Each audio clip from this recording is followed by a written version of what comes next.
It's 17:30 GMT. This is Eyewitness News on 97.3 Citi FM. I am Umaru Sanda Amadu. Tonight, I'm here with Ino Safo. And coming up over the next 90 minutes, we take you to the Oti region where over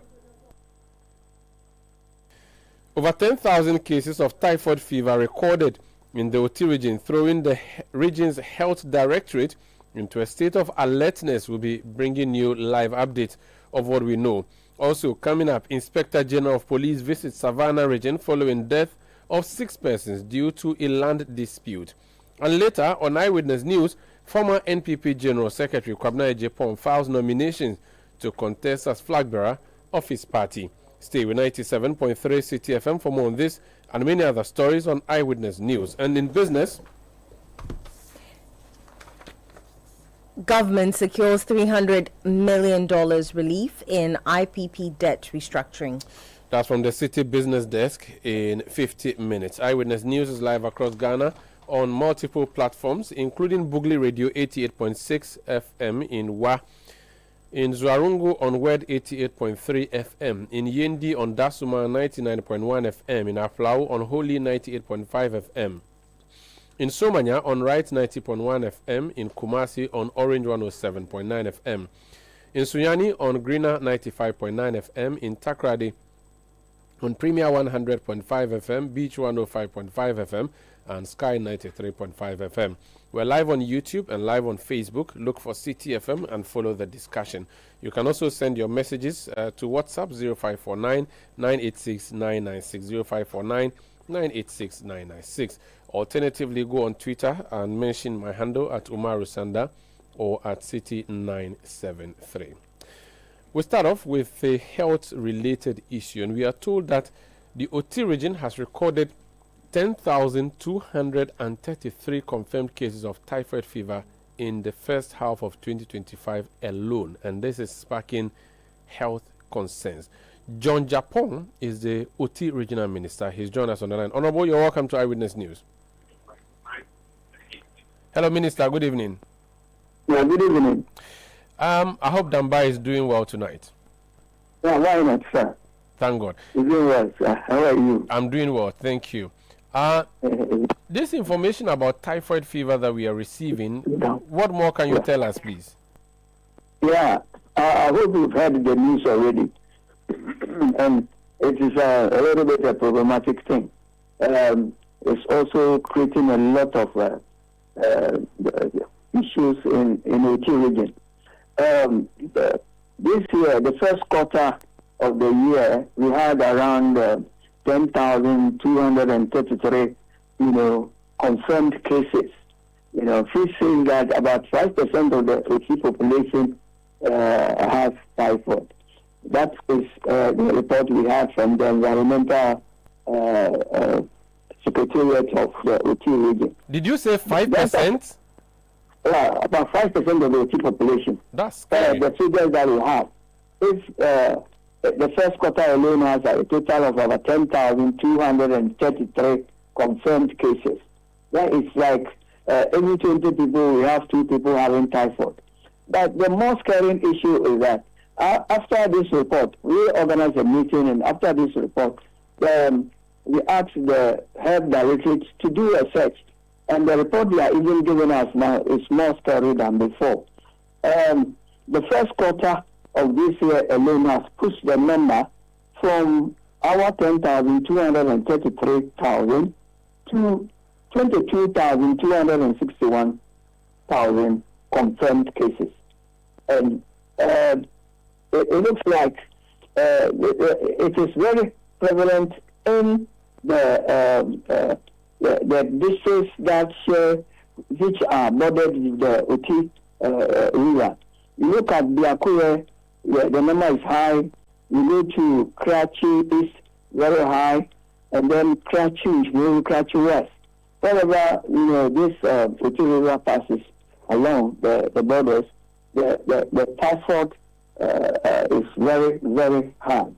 And when we had the first information about what is going on about typhoid in the region, we quickly organized our environmental and Sanitation Secretariat to go around Oti region to advise people about this sickness. And we've done that for 6 months. But the report has still not encouraging. So what we did now is to form a task force to go around and talk to people, educate them about it, and whatever they do that is creating this evidence for us should be stopped once and for all. And so we formed a task force that will start our operation from next week. So far, that is what we are having in Oti for now. So is this the highest ever recorded cases of typhoid fever in your region? Yeah, when you look at the history in Oti, in 2021, it was 19,983. In 2022, it was 22,701. In 2023, it was 34,906. In 2024, it is 47,172. And then by the second quarter of this year, it is 22,261. So I would say that, yes, it is the highest so far. It's the highest so far. I see. Now, do we know what may have caused it? What led to this escalation? Because like I said, I mentioned that wherever we share the regional capital to the Flampusu, borders with the Oti River, I think the sanitation is not good, and these particular areas don't also have good hospitals, and the sanitation issue is paramount. When you come to Dambai, where there is no hospital, you come to Dambai, getting to the Pontoon site, very, very dirty. The assembly is doing all that possible to see that the place becomes clean so that this typhoid issue can be sorted out. But unfortunately, even yesterday, I didn't know you were going to call me today. Yesterday, around 7 o'clock, one of our serious chiefs, who is very active in Krakow, lost his life because he was attacked by typhoid. And we mentioned it to us around 7:30. We looked for an ambulance, sent him to the next hospital, which is Raura. And before we get there, about 8 o'clock, we lost him. So typhoid. Which chief is this? Chief of which area? What's the name? Dambai, the Asafachi of Dambai Traditional Council, from the town. Hitherto we have lost 2 chief executives due to typhoid, in the past years. Chief, as in municipal chief or district chief executives? The municipal chief executive, we lost 2 of them because of typhoid. So the issue of typhoid has been a worrying one for you in the region. A serious one, a very serious one. Which means we that are looking at. Go ahead. Yeah. I was going to say that your problem, and your problem, Dambai is on the river, the Volta River. It's a fishing town. Yeah. And you've talked about, so you don't have a problem with cholera, you have a problem with typhoid fever. The problem we have now is the typhoid.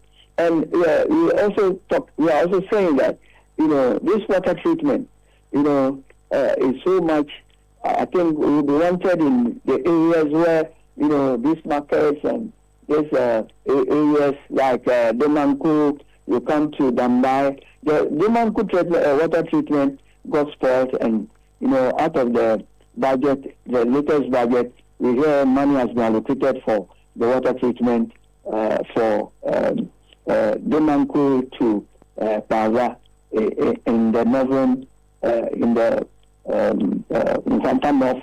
And we are also praying that if we can have a water treatment at Dambai, with the water treatment source at Abotuasi and Kwamiput, I think this will go a long way to help the people of Oti region. But you still have people who drink from the Volta River, don't you? And that could also be part of the problems. Yes, that unfortunately for us, even though it's good that we have good water bodies, it's also a challenge so far as sanitation and taking care of these water bodies and their boundaries, will help a lot. Otherwise, we are in a serious situation where I think government should come to our aid and to help us solve these issues. The Trafford issue in especially Dambai is too terrific, too big to go, too big to go. And as I speak to you, Dambai alone for this first half has 4,533 confirmed cases of typhoid. I see. Your original capital is Dambai. Is Dambai, yes. Let's talk about the health infrastructure in your region. Your region is a very new one. Yeah. Do you have a government hospital in Dambai, say a regional hospital? No, unfortunately, Dambai has no regional hospital. Neither do they have any good hospital. There's a small health center in town, but we have the regional hospital at Wawa.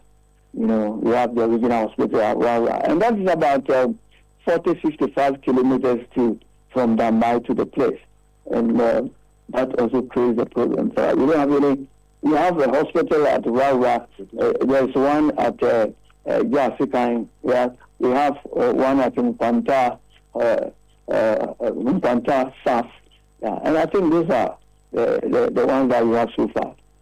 Okay, the cynic in me wants to ask, so was it really worth it carving out a region for you if you can't even boast of a regional hospital, not even a district hospital of proper standards? Carving out a T region is very, very necessary and important to us.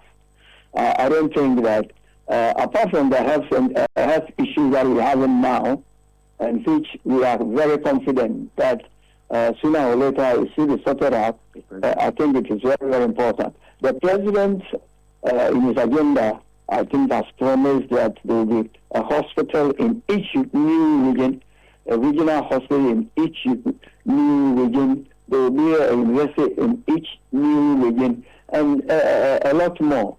And for that, I think that carving out OT from the Water region was very, very important. Not forgetting about the human resource development and our enterprises as farmers of the area. Yeah.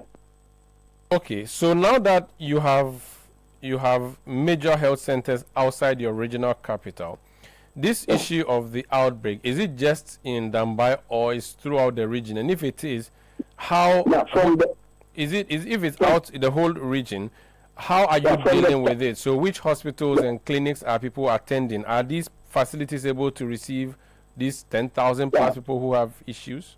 Yeah, from the statistics that I have, most of our regional capitals, are on the OT region. OT region, are marketplaces for the capital towns where, most of them are also, sharing boundaries with the OT and water lakes. So basically, from my search, Biakure has a high number of typhoid. Karachi East also has a high number. Karachi West also has a high number of about 6,629, confirmed cases as of now.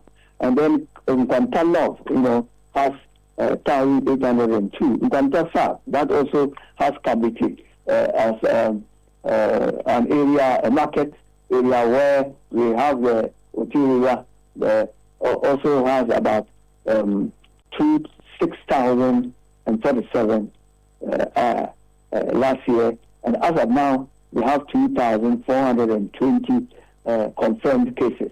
Yeah, we have a hospital at Rawa, and people from Biakure, those from Guan and Jasikai attend those hospitals. There is also a hospital in Jasikai, the Jasikai Hospital, where people from KJB, Guan and other areas also attend to it.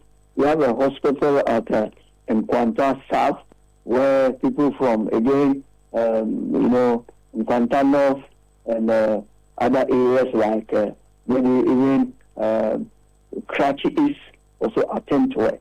So for now, we have about four hospitals in the two regions. We are only praying and hoping that, His Excellency John Dramani from Bahama, the president of this country, has assured us that there will be regional hospitals. And I'm very confident when we get that one, things work out well.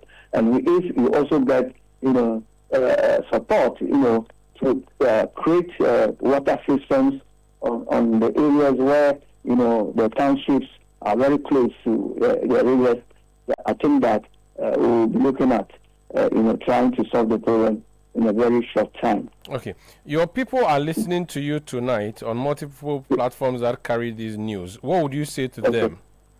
Yeah, what I'm saying to them that I want to thank you for calling me this evening and to let them know that sanitation is key. Sanitation is key. Whether you have a hospital or not, and there's a good sanitation in an area, it takes time before people get sick. So I'm pleading with our people that they should take sanitation as key. Nobody should just get up anywhere, eat and throw it anywhere, especially that we border the Oti River. And the river takes a lot of things and can deposit a lot of bad things too. So I'm just pleading with them that they should all help the government to solve these issues by doing their part of it, by looking at their sanitation issues and cleaning the places and picking up, sachets and other areas. And they should also look at how to get, how to ease themselves. Even if you are around the Uti River, it doesn't mean that if you need to ease yourself, you go to the river and try to ease yourself there. Do people do that? Do people engage in open defecation and also defecating in the river? People do that. So now we have a tax for that to go and get them out. You have got a tax. When they do that, and that creates a problem for us. I don't know. Some of them think that when the thing goes into the river, that is it. But whatever you give to the river brings it back to us. And that is the story. But do you have enough toilet facilities, wash facilities, water, sanitation, hygiene facilities? I can say yes, because whatever that I talk about, we don't have too much toilets there. Whatever I talked about, I'm talking about Dambai, not too much toilets. You talk about what Abutu in Biakwe, it's not also too good. You talk about crashing tomorrow, it's the same thing. They think that once they are on the riverside, everything goes. And unfortunately for us, they don't want to attend to any good model of dissipating themselves, and it's an issue, seriously. Would there be a need for a state of emergency at least to deal with this matter, or you think that would be too premature? Yeah, I think that let's watch it and see what happens in the next 3 months to come. It is already having a lot of problems with conflicts and here and there. And when you talk about a state of emergency and those issues again, maybe it will not be too good for us, mate. So let's see for the next 3 months whatever you can do and see that the situation comes down. Luckily, we have put a task force in place and we are going to work seriously with that. I brought the team together, we sponsored them, we have given them vehicles, we are going to take care of them. They will go around OT region and enforce, sanitation issues along the river banks of the OT region. And I'm very sure that when we start that in the next 3 months, we'll be confident to tell you back and inform you that I think that that's what is coming down in OT region. Not forgetting that before that time, there will be a lot of intervention from government if there is anything that can come and help us do that. Do you need the Minister for Health to do anything tonight, or you can handle it at your level? Since I haven't spoken to him yet, I want to handle it at my own level. And if it's getting difficult, I'll come back to you, sir. Very well. It's not every time I get the regional minister for OT to speak to. There's one issue I want to ask you before you go, sir, with your indulgence. Okay. The vessel that helps people cross, the very popular vessel at Dambai, every now and then, the pontoon. Every now and then it breaks down, leaves people stranded. What's the state of affairs? Has it been fixed now? Do you have ease of transportation on the river? Thank you very much, my brother. I'm happy you have a lot of concern for Oti region. Yeah, for now, it has been repaired and it's working. And that is why we are praying, that the president's big push and his promise that we put a bridge on the Oti River is a very big welcome news to the people for Oti region, because the Dambai stretch is a very busy stretch. The traffic is very big, and almost every day, there are big trucks there. And at times you go there, you won't get even, the pontoon, it has spoiled, you repair it, 2 hours is gone, and it becomes a very big problem for us. But for now, for the past 2 weeks, I think there's no report to me yet, and I'm very confident that we are also doing a lot of monitoring. We are talking to the pontoon officers to report to us immediately there's any issue that we need our concern, and I think that we are working well. And for now, we pray that if it goes on like that, we'll be able to sort these issues up. Regional Minister, thank you. So I wanted to say Akpe to you, but I'm not sure whether you speak Akpe. So. Oh, yes. You know me very well. I was the regional chairman for Water Region for about 8 years. Oh, okay. For my party, so I know Akpe. Akpe now, huh? Must Akpe. I will dodgy. All the best. Thank you so much. That's John Japon. He's Oti Regional Minister speaking to us from the regional capital, Dambai, where very disturbing news coming through that over 10,000 people have contracted typhoid fever. And you've heard him there talk about the health challenges they have, the wash issues they have in the region, but he says that they would deal with it. This is Eyewitness News on 97.3 Citi FM. We'll return with other stories, including another regional story. This time we'll go to Savannah, where the IGP has traveled there following death of 6 persons due to a land dispute. Please stay with us. Eyewitness News. Be there as it happens. If you know these sounds, you didn't just live through the 90s. You lived the experience. Back then, connection took minutes. Today, it takes a blink. You express yourself with memes. You hold video calls across continents. You say hey to an AI who responds, "Hello, Kwame." You order rides, dinner, and dreams all from the palm of your hand. A lot has changed, so have we. For over 3 decades, EcoBank has evolved with you, leading digital banking in Ghana and across 33 African countries, pioneering solutions built around how you live, move, and dream today. From our Express Points to EcoBank Pay, online banking and the mobile app, we are where you are. Here for today, ready for tomorrow. Now, that's change. Powered by EcoBank. EcoBank, a better way to bank your way. EcoBank, the Pan-African Bank. Oh, jump on now. Go. Go me. And what time when you come back where I don't hear the sound of your car? Why you buy new car? No, I not change my car. It be the same right. It be the fuel way I change. Way one shouts it. Ever since I started using the all-new Excellium Premium Fuel, fortified with 3-in-1 action. Oh, Joe, now my car they run like electric car. No, it's so. This is the type of fuel where they want to. Because now engine they cost. Where they want for way if I buy it, it go protect my engine. And with the small way I buy, I go drive sir. Absolutely. It's like strapping a turbocharger to your engine and giving it a protector. And what they boss my mind self be the 3-in-1 action. No, Excellium they prevent up to 99% of deposit. It be anti-wear, some be anti-corrosion. Won't pay when I open them. Hey, so where can I find this magical fuel? Just head over to any Total Energy service station and your car will thank you. Hey, they make a finish my gobe fast, then rush go Total Energies. My friend, but why you have my gobe inside? I give you info. Make a fill the gobe too small. Go! Excellium is designed to protect your car engine, decrease fuel consumption, and lower CO2 emissions. Don't say fuel, say Excellium. Choose Excellium, choose quality. Channel One TV has a way of telling their stories. Stories that empower change. Capturing the trending issues, delving into our communities, getting out the voices that matter. Before the end of this year, some significant improvement would have been noticed on that road. And it's not going to be a 9-day wonder. He's back to site to continue with the project. Channel One Newsroom, CNR, brings you an exhaustive coverage of the day's news. 8 p.m. and 11 p.m. every night. A lot of responsibility rests on the shoulders of African leaders to create an environment that is conducive to trade and investment. We wish to partner with any nation of the world. Channel 1 Newsroom captures the exact news temperature of the nation. Everything in this world is subject to abuse.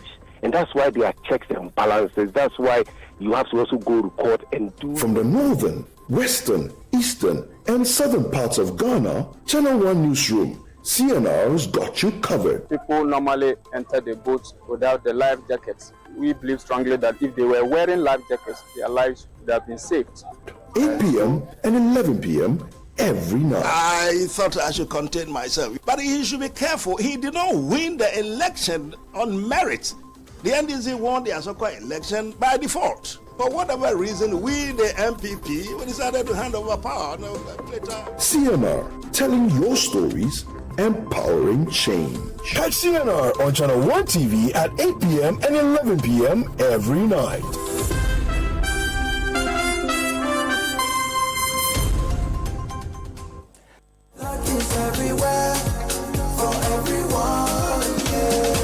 The winning season is back, but this time I am collecting the wins like Jollof at a wedding.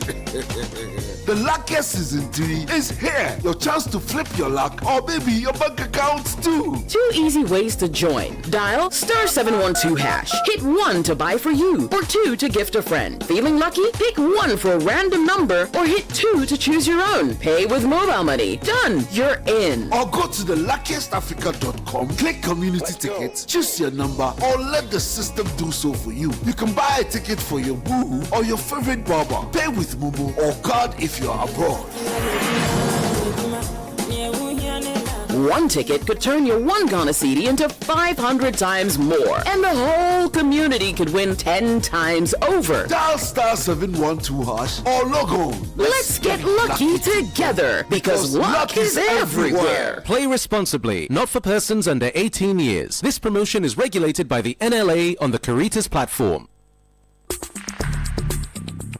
Let your voice be heard on Eyewitness News on Facebook at facebook.com/Citi97.3, Twitter at twitter.com/Citi973, and Instagram at instagram.com/Citi973 with the hashtag Eyewitness News. You're welcome back. This is Eyewitness News on 97.3 Citi FM. Let's go to the Savannah region now, shall we? Yes, we shall, because the Inspector General of Police, Christian Tateyohuno, has assured the chiefs and people of Sola and its surrounding communities of a strong security presence to safeguard lives and property following recent violent clashes at Bingiri that claimed 6 lives. The IGP, who led a high-powered delegation from the police headquarters to the Savannah region, assessed the situation firsthand and coordinated response efforts with local authorities.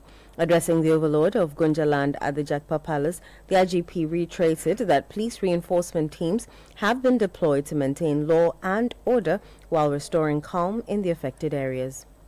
The moment I heard of this, quickly I arranged police from Upper West, which is shorter to this place.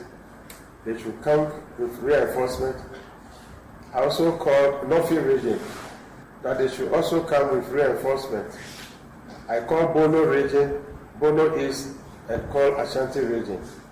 So within the shortest time, we were able to raise about 110 policemen to come and support our men over here.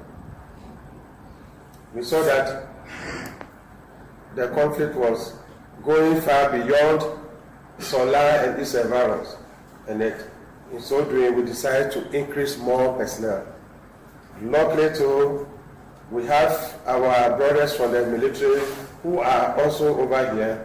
So when our men went in, quickly they were also there to support us, at least to be able to reduce the nature of the incident that would have occurred if our military counterparts have not even come to support us. Inspector General of Police, Christian Tateyohuno. This is Eyewitness News on 97.3 Citi FM. We are coming to you from our studios in Accra. I am Umaru Sanda Amadou. Let me bring some of your messages now. Ata Papa in Koforido says, typhoid is a fecal-oral disease, which means anyone who gets typhoid has ingested food or water contaminated with feces. To prevent its spread, it is important to screen food vendors regularly, stop open defecation, and promote good hygiene practices. Emil Akwensive in Akwemufie says, what could have contributed to a large scale of Salmonella typhi infection? People are speaking science English on this show for me today. I'm even shocked. More investigations need to be conducted. Condolences for your loss. Thank you.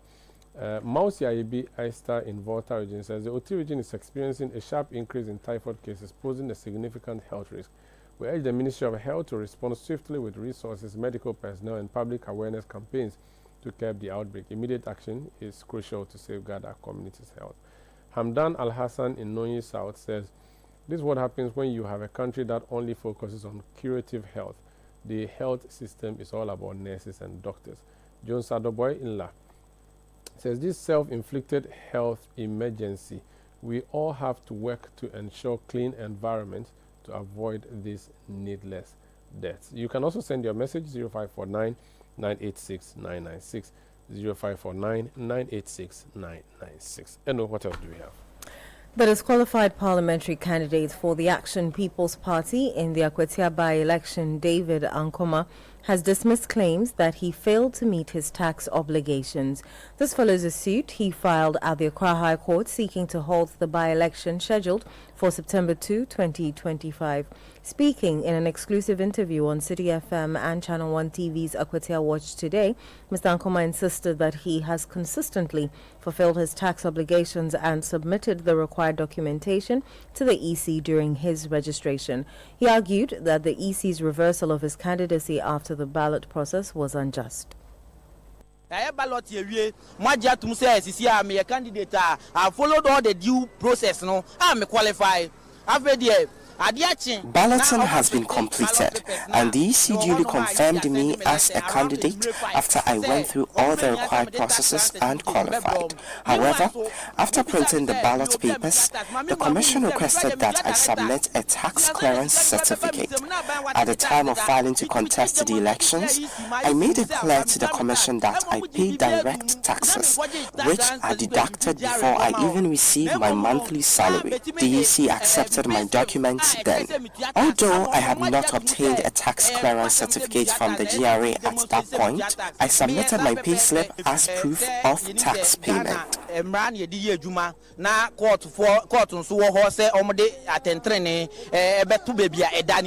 Sisiano, your party lawyer for any party fund, any Miancasano, ya the Assembly Accra High Court, Assembly Quarter, Yadima, easy for so answer come crata, injunction crata, Anibia, quarter, she said 28, Omumbra, na Assembly Omontraso. You heard disqualified parliamentary candidates for the Action People's Party in the Akwetia by-election, David Ankoma. Now, the Electoral Commission says preparations for the upcoming Akwetia by-election are ongoing despite a candidate seeking an injunction against the polls. Parliamentary candidate for the Action People's Party, David Ankoma, has filed the injunction to challenge his disqualification over a tax clearance certificate. Deputy Director of Research at the EC, Fred Tete, tells Citi News that the Commission will meet the aspirants tomorrow as part of its preparation.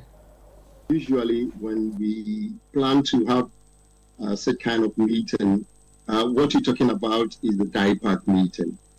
And we're talking about district inter-party advisory committee meeting slated for tomorrow.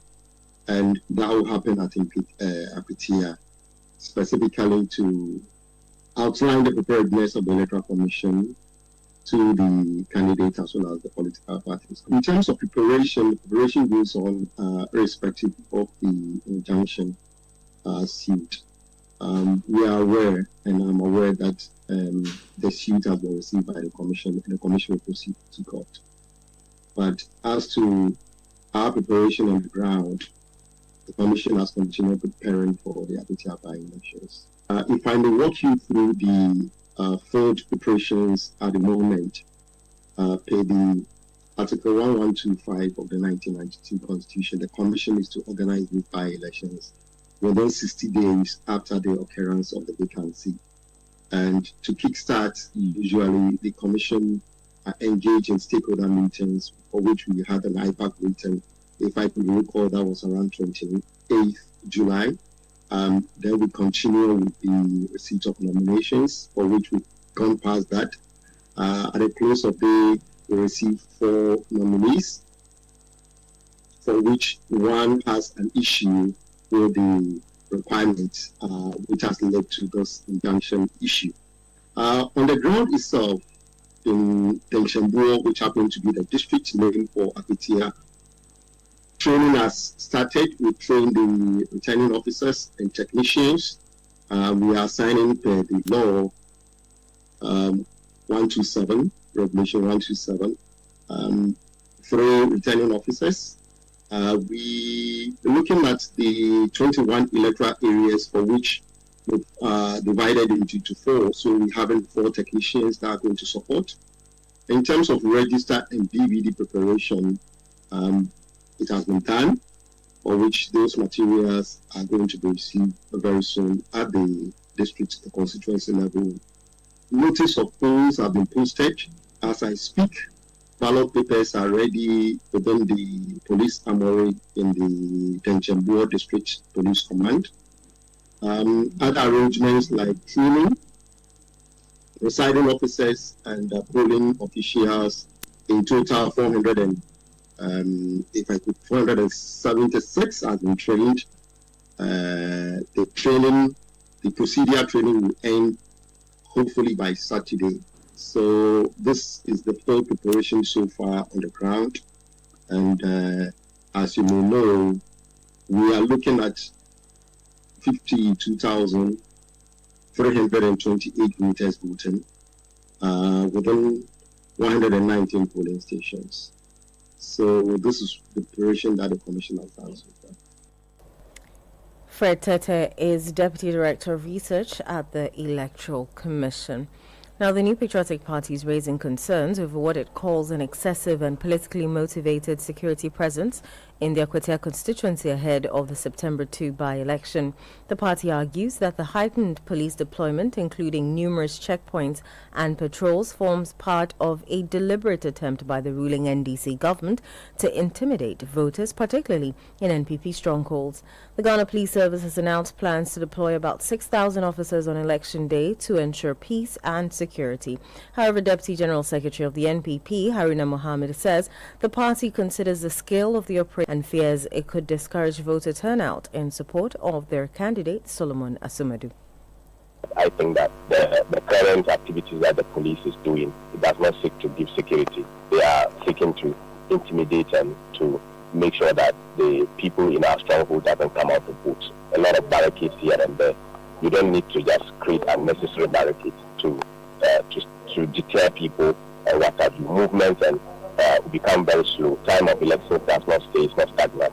And I believe that for the police to change the tactics, they can still go around, make sure that they ensure security and protection of the people, but not to put up this particular gesture. I've been here, but what I'm observing is not a good spectacle.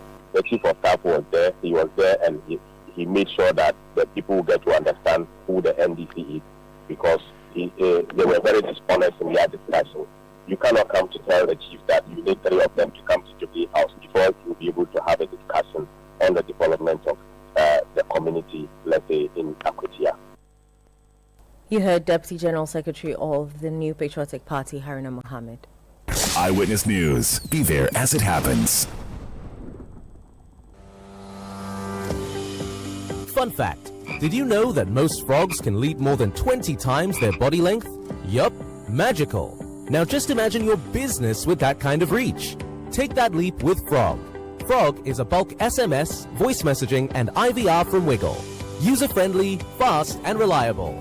Get more features on one platform for all your bulk messaging needs. Whether you're a church, financial institution, school, corporate organization, or individual, if you need to reach people with your services, do it with Frog. Contact 0553 019 529 or 0552 809 558.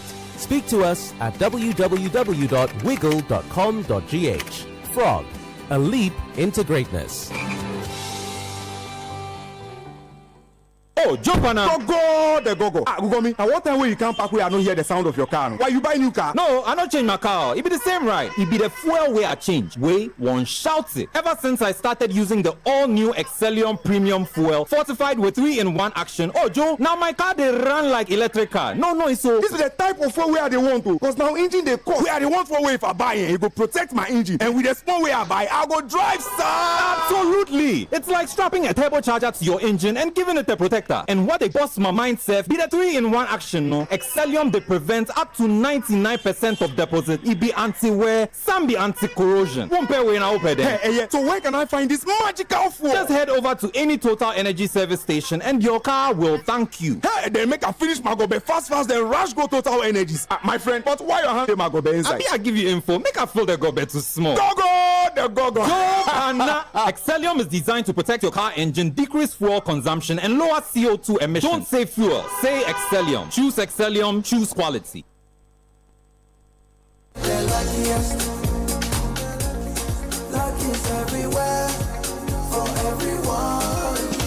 This year is going to be sweet. I don't just feel it, I know it, because the Luckiest Season 3 is back. And I'm about to show you how to grab your golden ticket.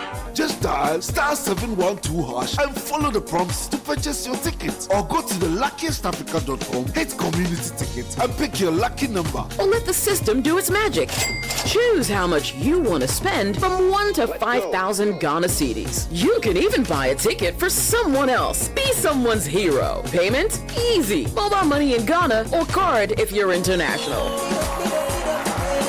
One ticket can turn 1 CD into 500 times more. That's maths we love. Or your community will win 10 times more. So let's get lucky together because luck is everywhere. Play responsibly, not for persons under 18 years. This promotion is regulated by the NLA on the Caritas platform. Ma, have you received the delivery?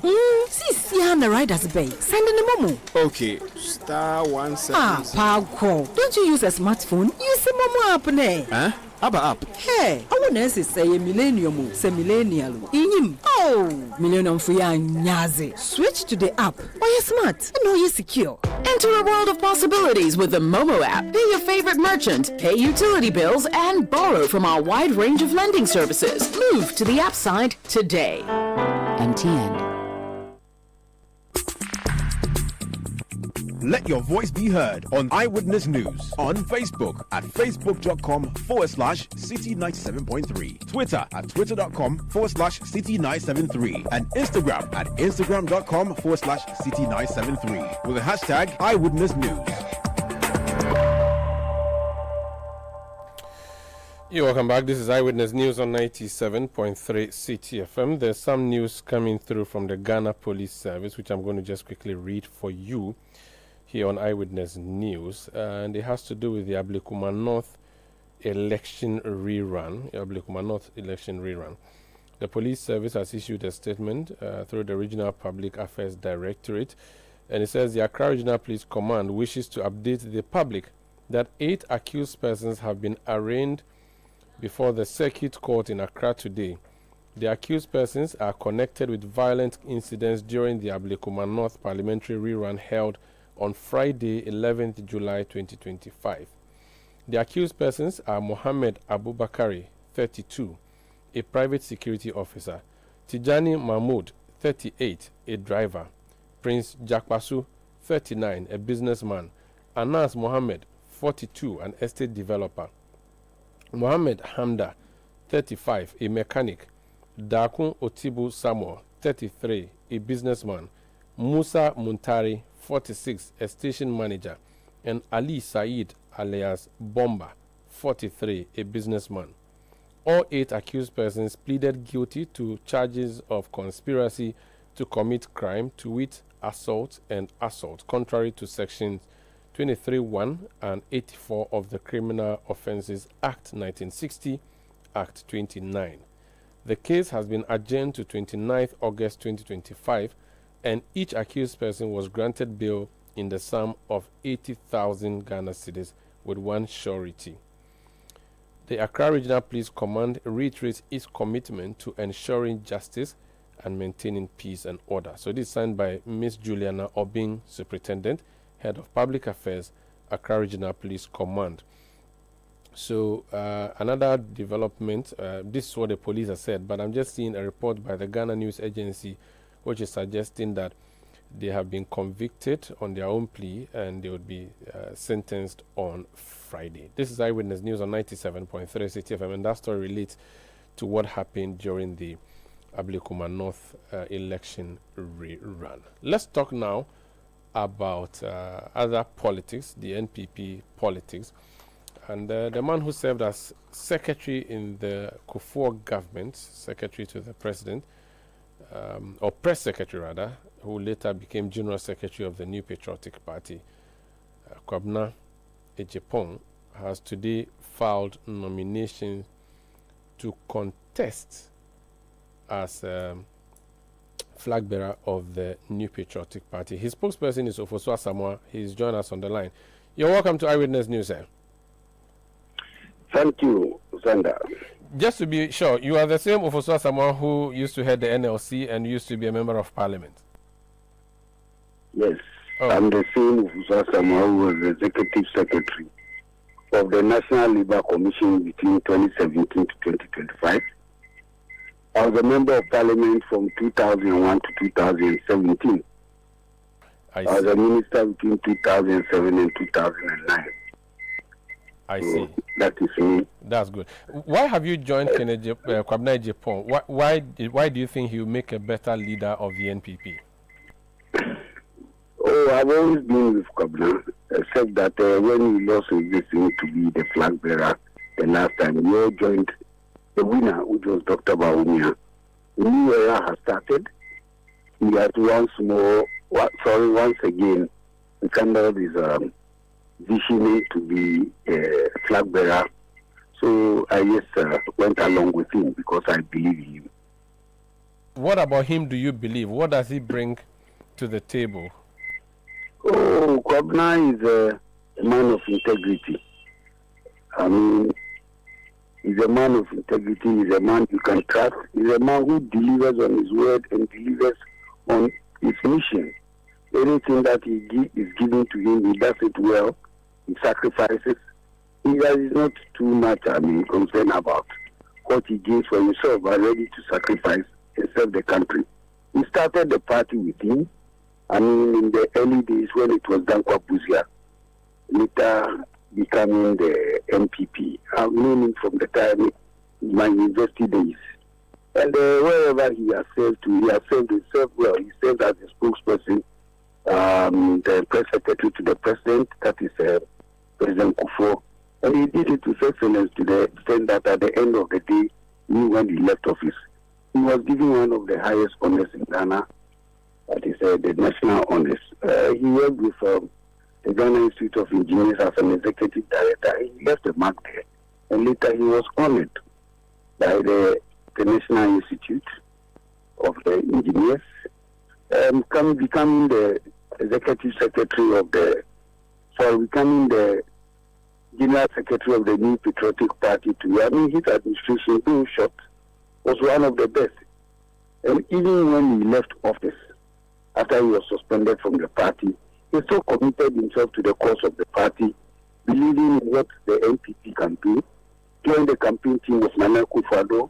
He was also a member of the campaign team of Bawumia, making sure that the NPP wins power. So he's never deserted the party. He always follows what he believes in and makes sure he delivers on it. So he's given the opportunity to become the flag bearer and the president of the republic. I think he's going to deliver to Ghanaians one of the best presidents Ghana can ever have.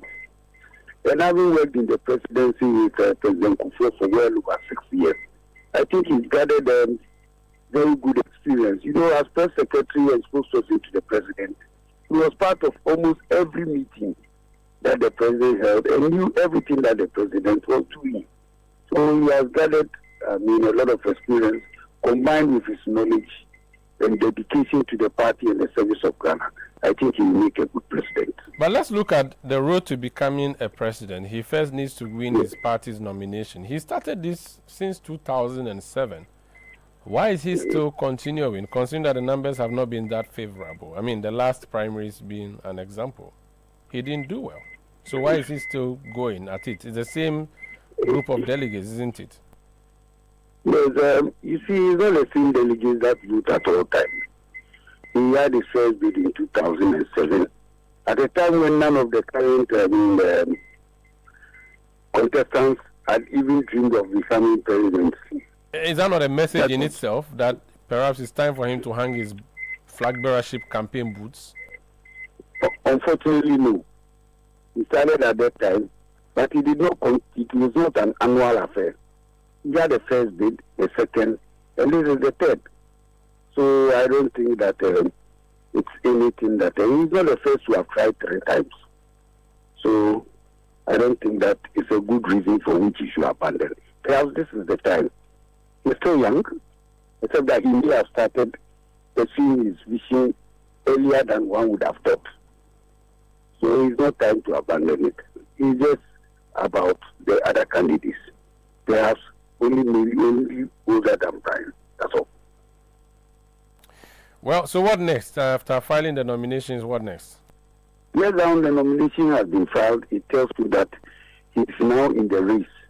So we are going to start doing a national tour, talk to all the delegates. We want to start this with almost every delegate. So we're going to tour the 265 constituencies.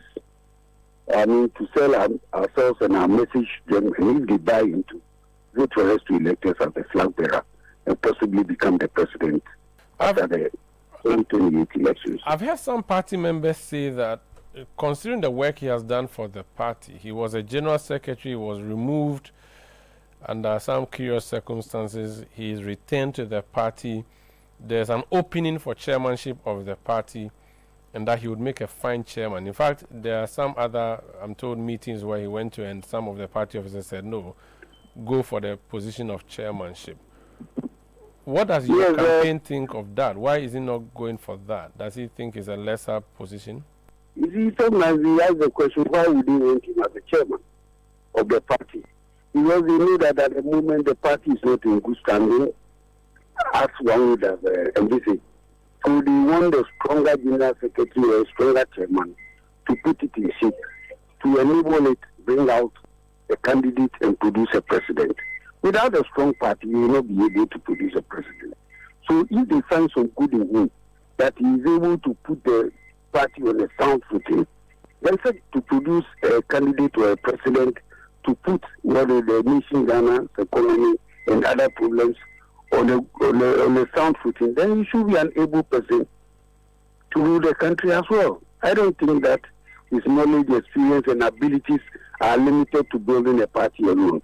If he can build a party, then he can build Ghana as well. So it is not a matter. Yes, the fact that you want him to be the chairman, we need to. It is only you that when you organize the party, we know that we are on the course to victory. We are on the road to victory. Please, chairman, help us. Then he want to bring that experience and the good that they find in him, not only to lead the party, but to lead the country as well. Very well. Thank you. Thank you so much, and wish you all the best, sir. It's a pleasure. That's Officer Samoa. He speaks for Engineer Kwabena Japan, who is hoping to be flag bearer of the New Patriotic Party. This is Eyewitness News on 97.3 Citi FM. Up next is Business News, and after that we have Point Blank. On Point Blank tonight, my guest is former Deputy Minister for Trade, former Deputy Minister of Finance, MP for Nshaisu, Dr. Stephen Amwa, popularly known as Sticker. We'll talk about a lot of things. He's supporting Kennedy Japan. Let your voice be heard on Eyewitness News on Facebook at facebook.com/Citi97.3, Twitter at twitter.com/Citi973, and Instagram at instagram.com/Citi973 with the hashtag Eyewitness News.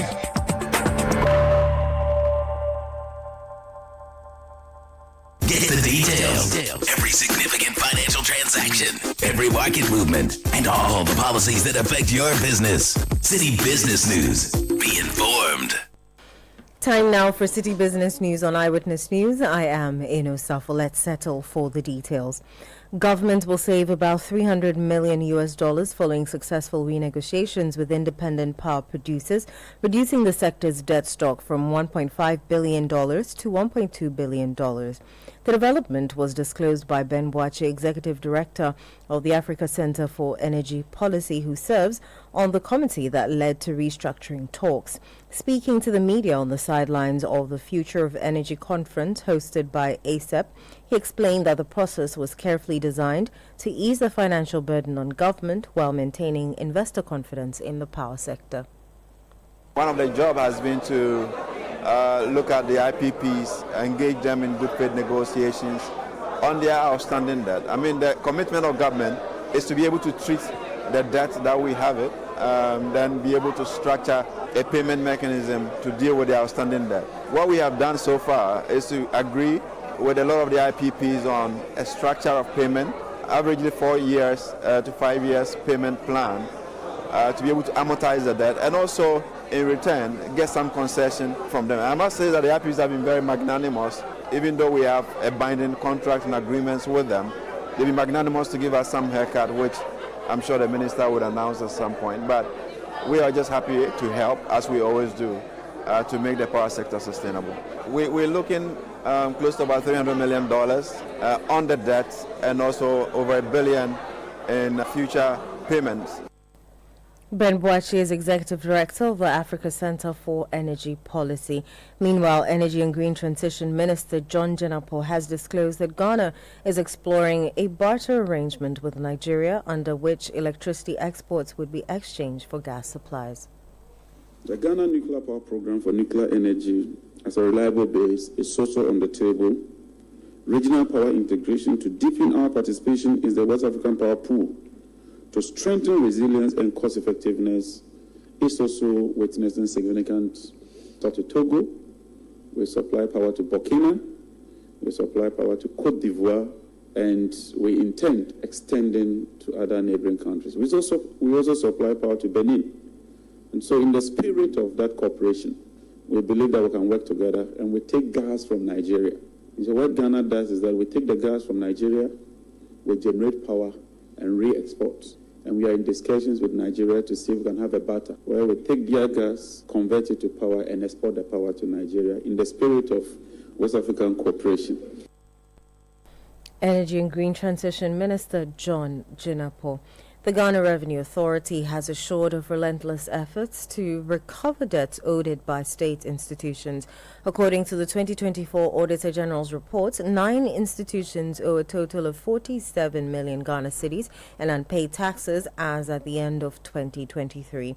The Graphic Communications Group tops the list with 3.4 million Ghana cedis, followed by Gihok Distilleries with 2.1 million Ghana cedis, while the Tema Oil Refinery owes 136,000 Ghana cedis. Commissioner General of the GRA, Anthony Kwesi Sapon, told journalists that appropriate strategies would be deployed to recover the taxes without crippling the essential services provided by the affected institutions. We have some of our state institutions which have been struggling. When you are struggling on your business performance, it affects your cash flows. However, these institutions also play a vital role in our societies, and therefore you deal with them in a manner that ensures that they can continue to play the vital role that they contribute to our society, while at the same time working with them to collect the money. So this is the approach that we are taking, so that we don't deny the society of their valuable service, but at the same time work with them to ensure that at the opportune time they can settle the due taxes. You heard Commissioner General of the GRA, Anthony Kwesi Sapon. Now, President John Dramani Mahama has disclosed that trade between Ghana and Singapore reached $215 million in 2024, with projections of further growth in the coming years through increased investment. Addressing government leaders and business executives at the 8th Africa-Singapore Business Forum in Singapore today, President Mahama said the trend signals new opportunities for Ghana and the West African region as the country looks to deepen its ties with Asia. In a world of tightened financial conditions, fragile supply chains, and rising protectionism, South-South collaboration is not optional, it is essential. Africa and Singapore must be champions of open markets, trusted rules, trade rules, and practical partnerships that deliver jobs, technology transfer, and shared prosperity for our people. Africa and Asia are the two youngest, fastest urbanizing regions of the world, and the numbers tell a clear story. Africa-Singapore trade rose by 50% between 2020 and 2024 to nearly $14 billion, with West Africa accounting for more than half of that. Ghana-Singapore trade has also grown, reaching over $215 million in 2024 alone. I speak today as an African leader and as president of Ghana, and our message is simple. Africa is investable, and Ghana is your reliable gateway to that continent. President Mahama further pointed out that Africa, despite being a global leader in mobile money and fintech, continues to struggle with limited access to capital. He stressed the need for support to meet the continent's infrastructure and financing demands. The African Continental Free Trade Area is the largest new free trade area in the world by number of countries, and this creates a $3.4 trillion market and lowered barriers across supply chains on the continent. Africa holds vast renewable energy potential and is already a global leader in mobile money and fintech adoption. This is a market ready for skilled solutions. Yet this opportunity must be matched with capital at the right price and with the right instruments. As the African Union champion on financial institutions, I must be candid. The current global financial architecture remains inequitable for low and middle income countries. Africa faces an annual financing gap estimated at $1.3 trillion. Infrastructure needs alone run between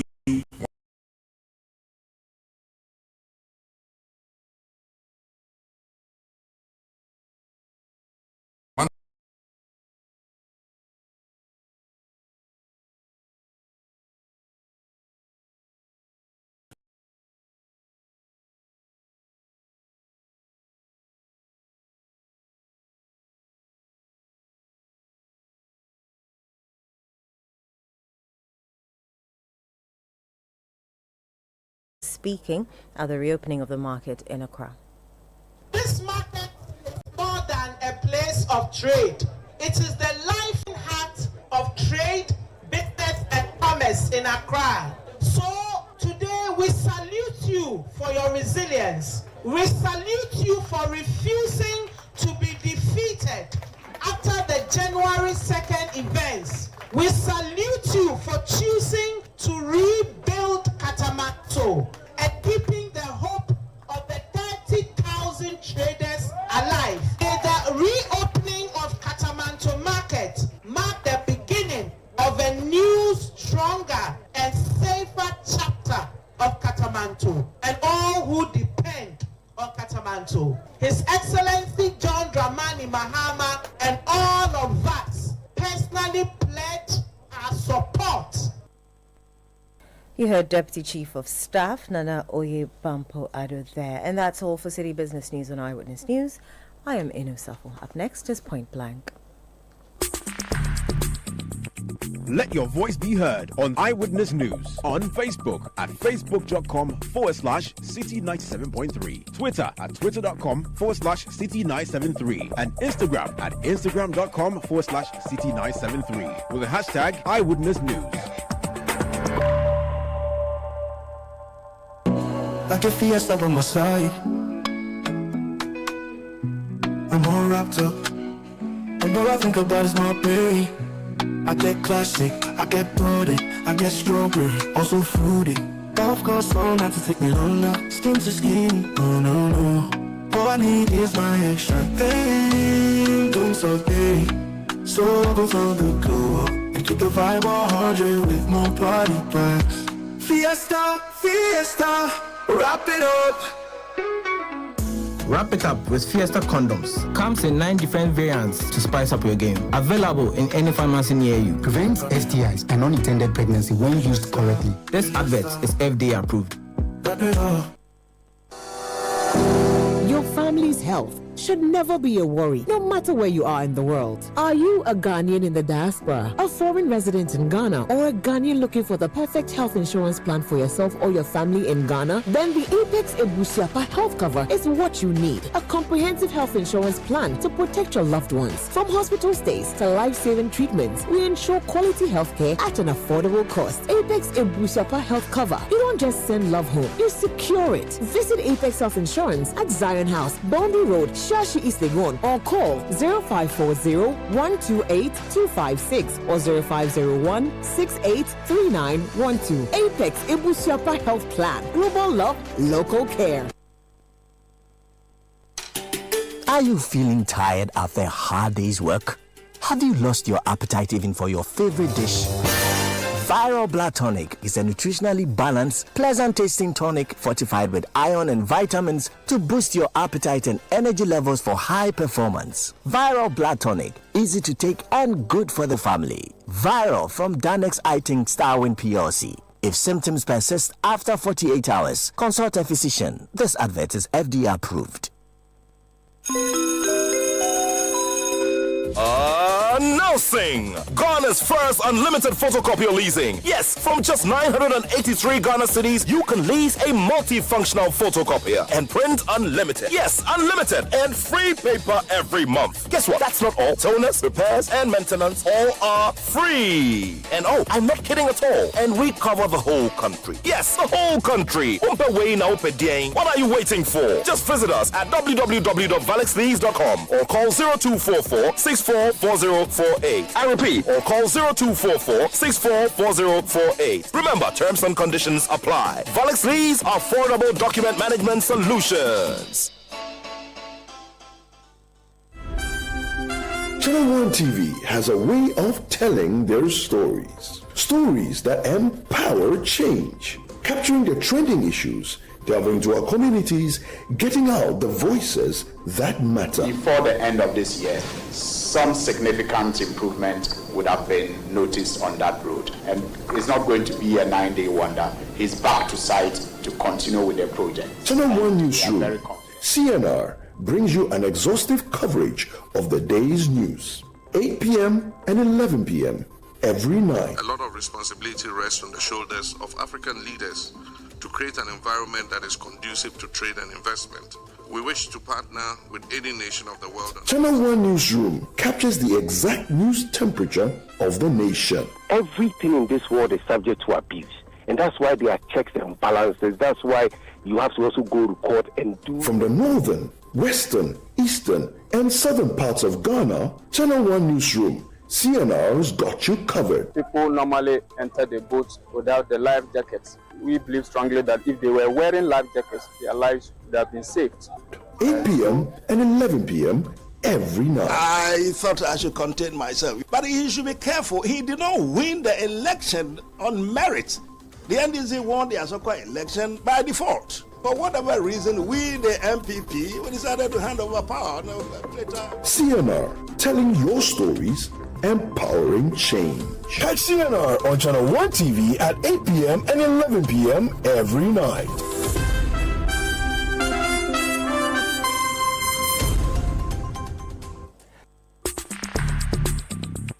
Let your voice be heard on Eyewitness News on Facebook at facebook.com/Citi97.3, Twitter at twitter.com/Citi973, and Instagram at instagram.com/Citi973 with the hashtag Eyewitness News.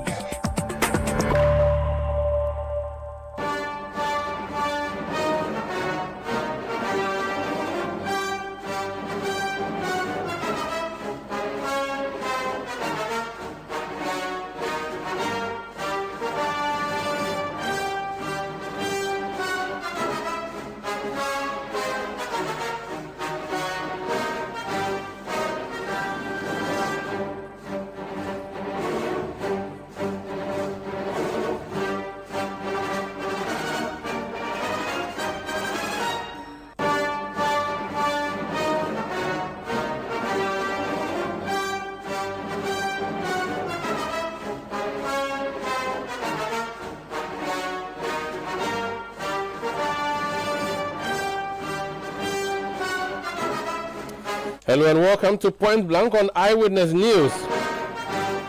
I am Umaru Sanda Amado. Point Blank is brought to you by Valles Lease. Valles Lease offers you affordable document management solutions.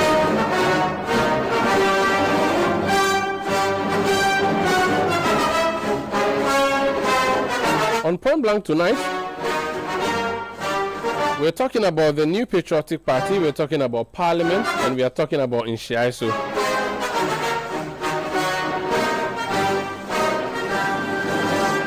My guest on Point Blank, his PhD has not been questioned by GTech, so I can confidently call him Dr. Stephen Amwa, aka Stika. You're welcome. Thank you. How are you doing? By the grace of God, it's been a long time. I know, you have abandoned me. When you were enjoying power, you got elevated to Minister of Finance, you forgot about me. Now you see, now you see. Okay, you are still doing fine, better than me. Okay, so it depends. It depends on the variable you're using. The reset has happened. We are all enjoying now. Reset? And you're not feeling it. So what have they done? Right now. I don't want to go into it now. Before 2024 December, when you're going to Inshiaiso by your V8, I know you go by air lots, but when you're going by V8, how many gallons do you buy versus how many gallons do you buy now? The quantity would be, the gallon quantity would be the same, but the amount will be lower. So what has caused that? Because Mahama and Atufosin have handled the economy They've done what? That the Citi that you left. I'm asking you, they've done what about the Citi? They have made sure that the Citi that was. So what did they do? Tell me. They've managed it well. I'm asking you. They arrested the dollar. And let me tell you today, honestly, sometimes I think we all think there's no God. There's God. Yes, there's God. So we should stop deceiving people. Ato is my good friend. President Mahama, I respect him so much. I can't say they've done good or bad. I won't blame them. But what is happening today has virtually got nothing to do with them. Oh, how? What have they done? So tell me that they've done A, B, C, D. Tell me. There's something called managers. So what have they managed? Tell me. So you are suggesting that the CD's rise? It's got nothing to do with the NDC. Oh, how? So what have they done? Tell me. They have done so much that you cannot do. Tell me. You are. Oh, come on, please. You cannot do. You know something? I wish we could have 1 hour here. Don't let me go in. I don't want to because I Doc. You are former deputy minister for finance. You brought me to speak. Allow me to speak, or you allow you to speak. But you are speaking. You ask a question. It's my field. By the grace of God. But you ask me a question. Listen to me. Okay, will you listen to me? Before MPP left, what was the situation? Of the Citi and dollar. The Citi, at a point, because of global crisis, when in terms of depreciation, over 50%. And it had started doing so much well that almost all the primary macro indicators, i.e. the independent variables that were to work on the Citi, about 90% had even outperformed 2016 before we left power. Primary balance, check all of them. My own brother, Dr. Atufosin's own statement in Parliament, go and read that budget. 2, one of the major things that helped the Citi to work out, first time in the history of this country, has stand to be corrected, that our cocoa syndication that earns us billions every year were being paid into foreign accounts. But because for once we did it domestically, even before we left, we had gotten about 600 million, and in January we had about 2 billion. America had trade war with China. NDC hadn't even spent. They just finished appointing their ministers about a month ago. They haven't even put personnel in anything. So if you say that the NDC, they have done it, please, don't let us even go there, because they've not done one thing. Let me tell you. So when I'm asking you, I'm just asking you that one thing. So he said, oh, in managing, they've done A, B, C, D. Call any NDC man to challenge. And I'm not blaming that they've not done like they've done bad. I will say that. But what is happening today, if your GDP before you took power had moved from 0.4 when the crisis came to almost 6%, your primary balance had outperformed 2016. Your reserve had outperformed 2016. Even exchange rate had come down from 50 something to your inflation about 54.1 to about. I mean, the thing is like practically it's like somebody who have gotten, sorry to say, a terminal disease. And then he started getting healing. Everything is gone, but the symptoms had left. This is what the NDC guys meant. Don't let us deceive ourselves. Can I talk now? That is why, yeah, we talk. So I'm asking you, tell me one thing that the NDC government has done within this 7 months for us to say that, oh, because they did ABC, then let's go and check. They have not even paid contractors, except about 2 of them. I'll tell you one thing. When NDC anyway, I'm speaking as an expert in the area. No problem. So I'm not an expert. So you should better listen to me more. But I know that now when I'm going to my favorite. So it's true. But I'm telling you. I'm not allowing me to talk. I'm telling you the cause of it. But you have allowed me. No, but I'm saying that what you are saying, I'm not disputing that. But what I'm saying is that it is not as a result of this government. I'm being honest with you. So you are taking credit for the. So we leave it for God. So you've been talking to them. Practically speaking, I want you to say one thing to Ghanaians that you spoke to the NDC people and they said that they've done A, B, C, D. Then we all go. We have fact-finding exercise. Yeah. We go and check. You know what I would say to you? I would say to you that if you could have done this, you could have done it for 8 years. You did not. No. The people who are here who have done it. You are suffering from unconscious incompetence. Explain that. I don't. What understand. I'm saying is that it's not that you are being intentional about this. You don't know what you're talking about. Oh, you don't. No. It's like what you're doing. Economics. No. What you're doing now. But I can't even feel it in my what pocket. I'm doing now. If I come to your field, I'll be suffering from conscious. Not that I'm born because you know better than I do. No. What I'm telling you is that if you have a crisis that hit the world to the extent that global inflationary rate during that period went over 200%, that things were importing that were about 1999 pounds went to 29.99. That Ghanaians were asked to stay home, but they were paid. That productivity had been impaired, and private sector has sacked over 40,000 people. And we're going so down. The world grew negative 3.3. It was a very serious, unfortunate, unexpected, uncontrollable situation. We've been able to manage it so well that the time we lost power, almost 90% of these variables had rather even turned to the positive direction, better than 2016. So that's why I'm telling you. So you are saying to me. So you are saying to me tonight that the. I didn't know you were going to. No problem. Doc, so you are saying to me that whatever we are enjoying now was a legacy of your good economic management as a government. 150%. That's good. I like that. Let's bring No.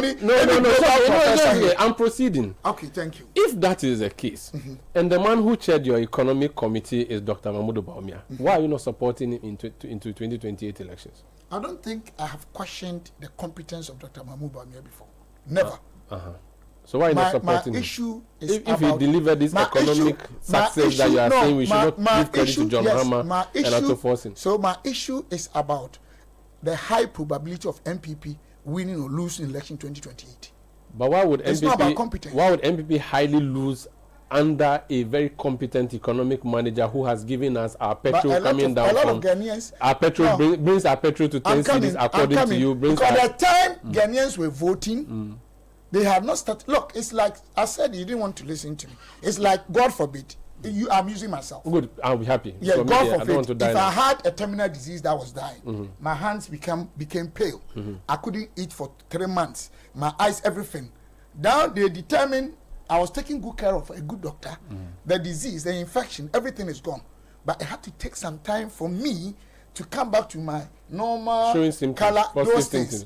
That time, Ghanaians were still suffering. Let's be honest. But the situation had been, to a large extent, dealt with. So and the excesses. So if you come back to Dr. Mahmoud, so it's not a doctor's problem then? It's not who? It's not the doctor's problem that the person... And the disease wasn't the doctor's problem. You know it was global. I mean, so the surgeon did his job, left the theater, and the patient has recovered under a different doctor. That's essentially what you're saying. That's what to say. So why don't you bring that same doctor back to a new hospital you are building and say that run this hospital? Why are you going to bring another physician from a different assistant center? Let me tell you, in winning election in Ghana, it doesn't only depend on performance. Let's be honest. Really? But I'm surprised. Let me ask you today. There are communities in even Accra here. You know that there's no MPP win. When this you win, you know that. So what has that got to do with performance? But it gets emphasized by the performance of the government. Let me give you one area. When you did so well, you won Volta region. When you who won Volta? MPP won. You won Hohoi. So when you performed abysmally, you lost Ashanti region. That is an outlier.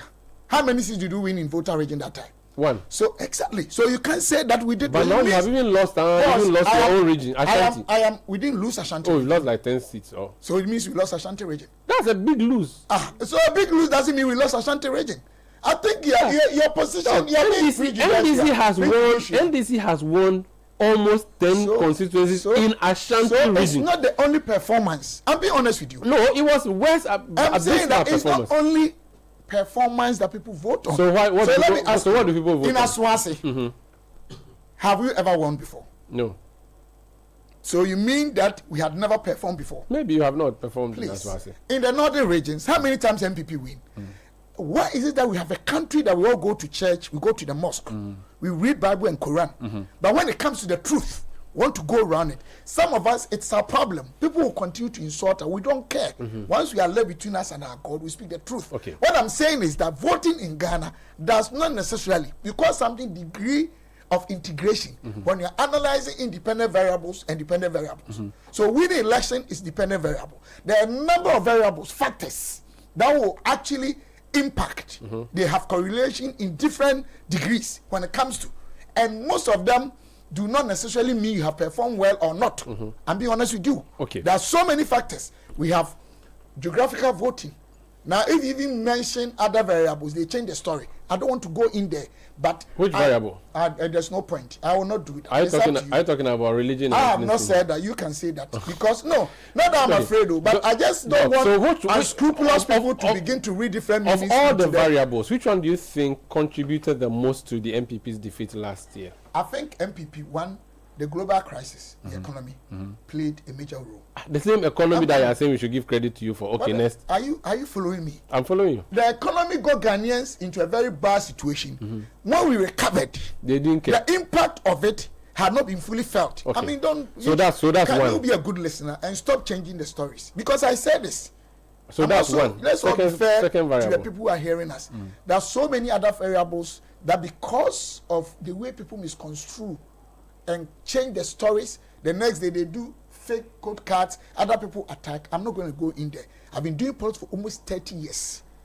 In terms of communication, no MPP communicator has, communicated NDC guys more than me. Even president, I was debating him. Okay. Me, Honorable Fusampofo, Honorable Hanatete, Ama Benuado, President Mahama, all of them. Of the variables. So the experience I have in politics, I've never even had rest to. Even when in opposition for almost 30 years. Doc. I have analyzed these things and I think our chance of winning with Canada Japan will be higher. One more question. I ask you to tout. But you hear the public, everybody is mentioning Canada Japan. No problem. Unless you don't have the ears to hear. Or you are not ready to listen. You see, you've called me unconscious something. No. I use that for myself. Now you're calling me. Oh, no. That's not me. You know you're somebody I respect. No, I'm not offended. I use that for myself. I'm not offended. When you don't have specific knowledge in certain area, I get you. That's where under organizational behavior. I feel like you're insulting me, so you don't repeat. Oh, then I'm sorry. No, I withdraw my statement. I'm kidding. Don't mind me. Do you think personality played any role in your loss? Personality of the candidate played any role in your defeat last year? I don't think so. You don't think so? Never. So why changing the personality? No, I am talking about factors. In management, we call something strategic position. Where in competing even on normal market, you might be the best person. You might be the best person. For instance, where you are sitting, it could be that you are far better than Dr. Stephen Amwa sitting there. Now there is a competition that people will have to vote for Citi or any other competitor within the same industry to get a big national award. Then people who are going to vote, you analyze and realize that Sticker might not have been as good as my brother sitting here. However, the vote will go in his favor for Citi FM to get that big goal that we are all looking for. So give it to him. Definitely. Because there's something called performance functions, where there are three variables. Performance has three functions. 1, ability. 2, opportunity. 3, motivation. You can be the best driver. If you don't have the opportunity, how can you drive? So it doesn't matter personality or whatever it is. Now we are talking about MPP's chance of winning 2028. And it's so clear. Where I come from, the Ashanti region, right now, send your people to Edum, PZ, the market area, magazine, where we have the chunk of the people voting for MPP. Whether they are wrong or right, that's a separate matter to discuss. I don't agree with some of the calls, but this is the wind where it's blowing. I want my party to win. Without MPP winning, most of the great things that we did, we can't come and continue them. Okay. So my issue is not with a particular candidate. My issue is about the overall goal of the MPP, and the goal is to win power 2028. And to help you win that is Kennedy Japan. I mean, you know, you yourself, between you and your God, you know. Hey. You know. You can say you don't know, but God knows. You are still in Parliament. I am. Is there an MPP MP for Asin Central? Say no. Because it is no. No. So if Ken Japan is that influential, how come his own constituency that he decided he's not running this again? This is where you should know he's so popular and influential. No. The seat that when he was not there, we lost. No, just that's. Are you a Manchester United supporter? Let me tell you. No. Let me tell you. Okay, let me tell you something. Let me say this. Let me educate you. You have been educating me all the time. Let me tell you one thing. A president when he was MP, we won severally. When he wasn't MP, we lost. Now I say it was his fault. How can people talk about this? Do you know that there are people? It's very juvenile analysis. You are supposed anybody that goes on this tangent, sometimes we don't want to talk. But if you are influential, if you're influential, you should be influential throughout. But was it the one he lost? Who lost? But I don't expect you to do this. No, but if you don't win, I look at the good job you are doing here, and you win a lot of awards, and you live here for another station, and then the person who comes here doesn't win award. They say you had cause it. Please don't go. That's not the same. Don't go back. But what's the difference? We are not doing politics. He was very discussing politics, but he went to campaign. Are we doing history? No. No, I'm surprised. Well, now they are throwing jobs because what you're doing is wrong. I'll report it to NMC for abusing me. I have no. You are. I also report you for changing stories, trying to deceive Ghanaians. Honorable. Because Kinejapa was the MP. We have been winning severally. When he was not MP, we lost. That shows the kind of person he is. It tells you that he was not able to whip his own people into line.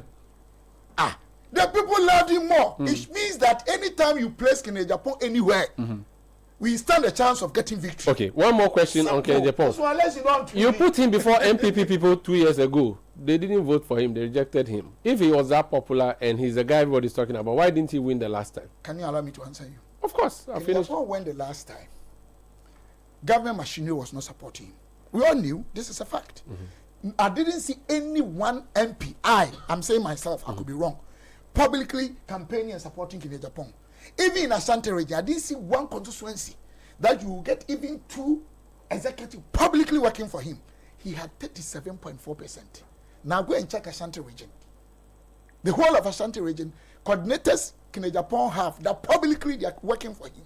They are over 67%. How about MPs? Now, MPs, he has a lot of them. How about how many out of your? I can't give you the figure. We has a lot of them.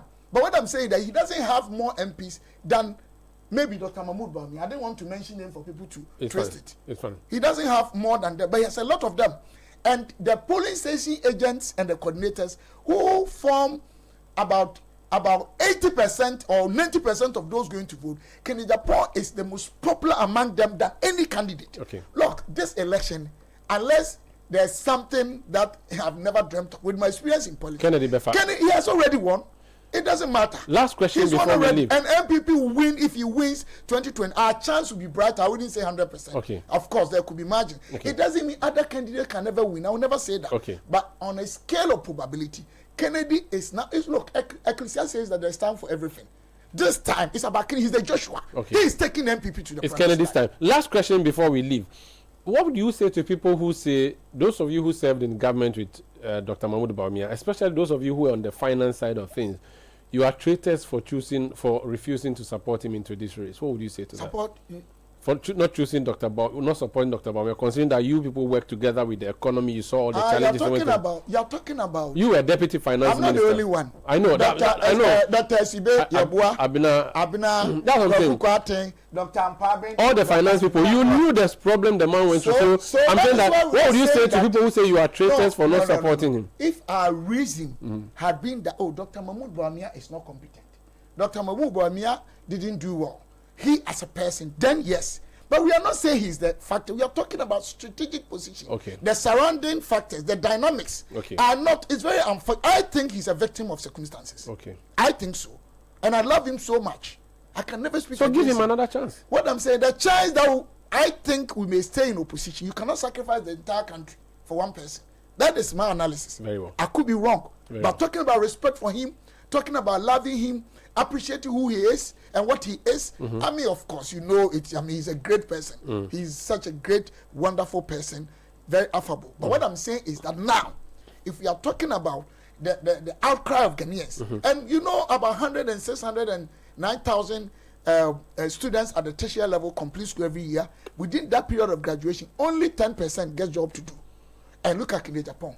He's a politician who has, employed Ghanaians most than any other politician. Very well. As of now, about 7,000 and still counting. Okay. He's coming up very soon with another factory, going to employ about 1,000 people. He is connected in Asia, American, Europeans. They all want to come and create big jobs. And this is what Ghanaians want. Very well. We have to go now, but let me just talk about you briefly. I understand you've also been giving money to students in your constituency, scholarship. That's what I mean. Not that's 165 just now. 165. Just more than that. To We are what? doing To almost what? 900. University or to university and some of them polytechnics and all of them. We've been doing that. I mean, I think. But you're in opposition. It's kind of free. They give us common fund. Oh, but that's small. That's very, very Who small. told you? It's Today, not. do you want me to talk? It's how I use mine. I don't touch my common fund. I've set up development committees. Go to KMA. They've awarded me, I think they've given me an award that the best user of my common fund. Aside that, my brother, I do about 6-7 jobs. Sometimes when people see us doing politics, I bought my first car in 97. How old were you? I was 10. You were 10 years. I was a small boy. I was cleaning almost 16 hours, 2 hours in the morning, car wash, and then kitchen work in the night in London. Where? Oh, you understand what I'm saying? If you go to Kwa West in Kawanda, about 4 years ago, I had the largest palm plantation. Not now. If you go to Bobbing, I have about 2,000 acre land with mechanized machines on. I do pharmacy. I don't rest. At my age, I'm over 50 years. I have a PhD. I'm doing law. So if you see me public, that I joke, it ends there. All my life is about studies, my God, and politics. And I live a clean life. I believe in integrity.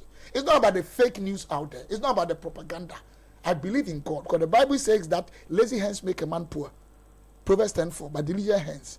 In this country, we misconstrue and go for life. They don't get closer. They don't know who you are, what you do. I was born to be benevolent. I've helped so many people in life. You might not know. Most of your media guys over 20 years ago knew me. It's not about politics. Politics has given me name, but it hasn't really contributed even 20% to my economic life. I don't do that. Very well. I'm not perfect. I wouldn't say I'm a perfect being. But if I'm able to give scholarship, it shows the kind of person I am. Very well. Sometimes I give to the extent that I don't even have money myself. It's good. God will bless you. Yes. Thank you and so I much. see that in Kennedy Japan as well.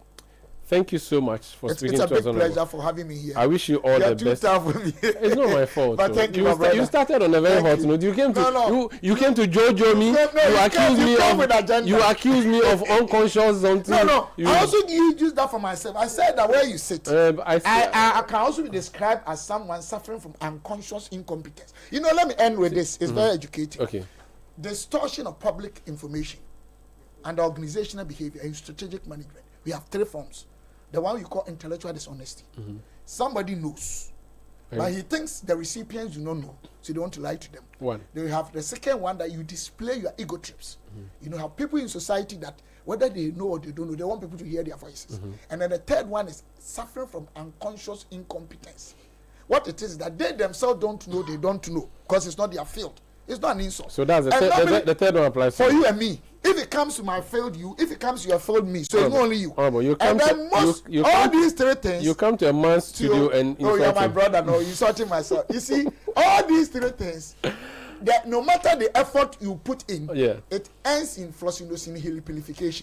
That word, I did spelling in my Asuchai Johnson day, so I can spell that word. It's the longest word. You're a very sharp guy. I am. You're a very sharp guy. Thank you for acknowledging that word. No, you are. I mean, no 2 ways about that. But I don't know a lot I don't know. I mean, in life. But you also have seen a lot. That's why we need a teamwork. Very well. In this world, God wasn't weak enough to have created carpenters, doctors, nurses. We need teamwork, collaboration, synergies. And Kennedy Japan is allowing, for the first time in this country, bring a lot of great heads like you people together to build this country. Thank you so much.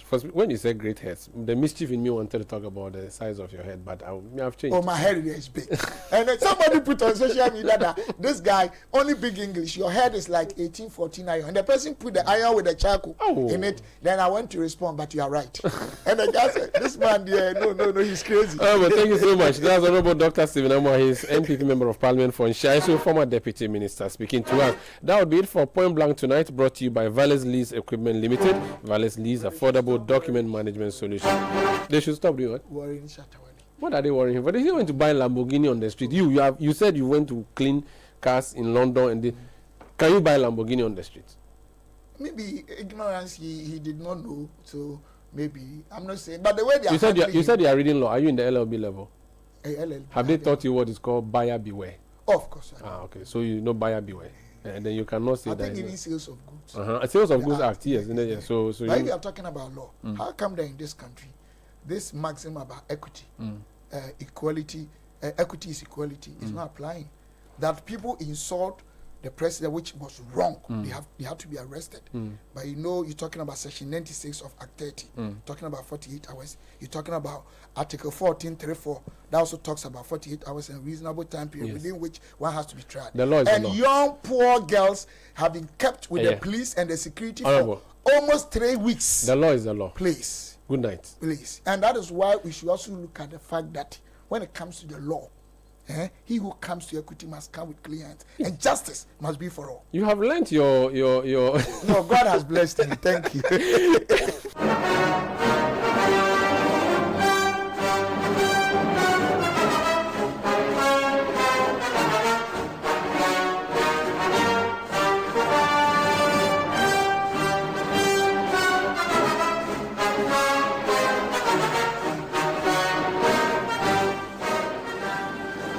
Citi News.